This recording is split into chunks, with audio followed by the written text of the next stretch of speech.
Good afternoon, everybody, members and guests. I'm going to tell you about a meeting I went to this week, a couple conversations I had, and then a restless night's sleep that followed. So a friend of mine, Dan, who I respect, a real visionary guy, I was speaking with him Monday, and he said, there's this meeting you have to go to on Tuesday. And the details were vague, but I trust his judgment, and I said, okay, I'll see you there Tuesday. And it was at a local eco store. That sets off little alarm bells, but it's at the eco store.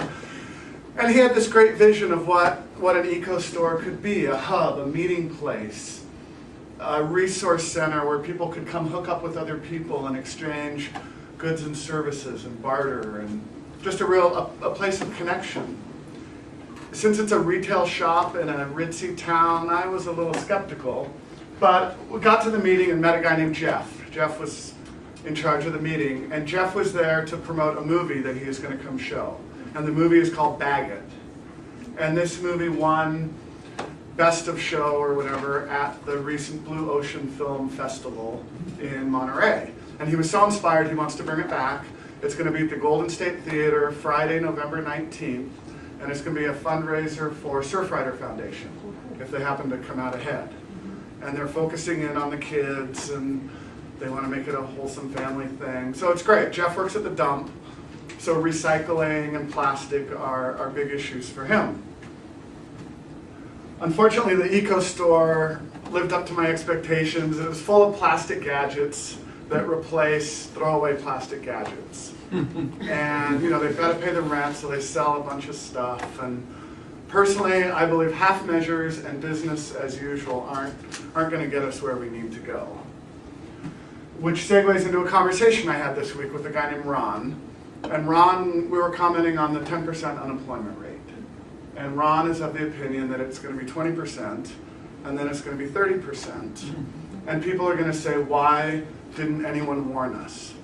So Ron was in the role of warning everybody. He's saying, look out, here it comes. And he's of the general belief, and I tend to concur, that civilizations tend to outrun their resource bases. And energy is the real basis of our civilization. And the days of cheap energy are over. We're halfway through this one-time bequeathment of this incredible fossil fuel resource, and we've used up the cheap half, and the expensive half is what remains.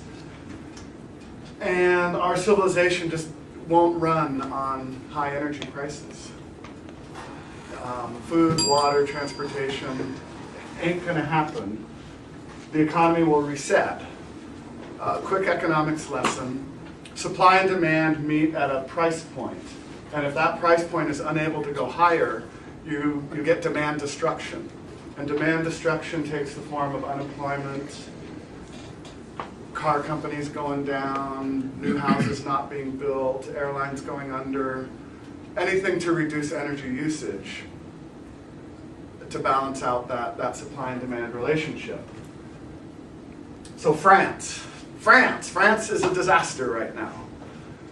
A quarter of the petrol stations are out of petrol. Police are battling citizens in the streets, and Lady Gaga canceled her 2 Paris shows. I know it's basically the end of the world, and I think this is what we're going to expect. They're fighting over raising retirement age from 60 to 62.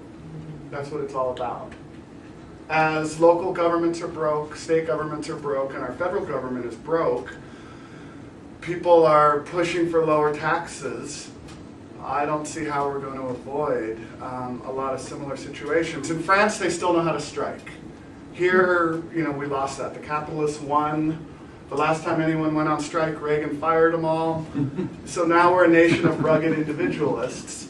And when times get tough, people are going to get angry.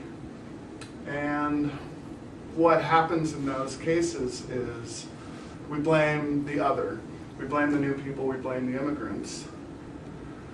And it's not a pretty picture going forward, I don't think. And as far as personal responsibility, living in big houses, living 40 or 50 miles from where we work, and driving cars that get 10 or 12 miles a gallon, there's a disconnect where people look without rather than look within in some of these situations. So, Ron's a doomer. I appreciate talking with him, but he's a little ornery sometimes. But another conversation I had was with my neighbors. We get together every Monday night, and we plan for the future and try to build community. We have a tribe. I've talked about it a little bit before. People practice canning and preserving food. Some people stock up on liquor and ammunition. But what appeals to me the most is that people are really concentrating on getting along with other people and forming human relationships. And that's what's really important. But a nice lady named Annette was saying it's going to be tough when people who saved and have accumulated money are suddenly thrown in the same position as people who have no money. Because there's a scenario where our money will be valueless, and having it tied in with the power outage that we had the other night, and all the ATMs shut down, and nobody had any money. And it was like, well, what if that happened and they never came back on? Things are going to change really quick. The idea that because today was a lot like yesterday does not necessarily mean that tomorrow is going to be like today. I think that's a premise that the people in the tribe share, is that dislocation and change can happen very rapidly, especially in complex systems like the one we live in. So what's really important? Wednesday night I didn't sleep very well. I was tossing and turning because I was really anxious because the weather forecast was perfect and the waves were coming and the wind was light. So I need to thank Carl for that 954 millibar low in the Gulf of Alaska and the southeast winds coming ahead of the storm. Thursday morning I was at the beach at the crack of dawn, and it was better than I could even imagine. Perfect waves.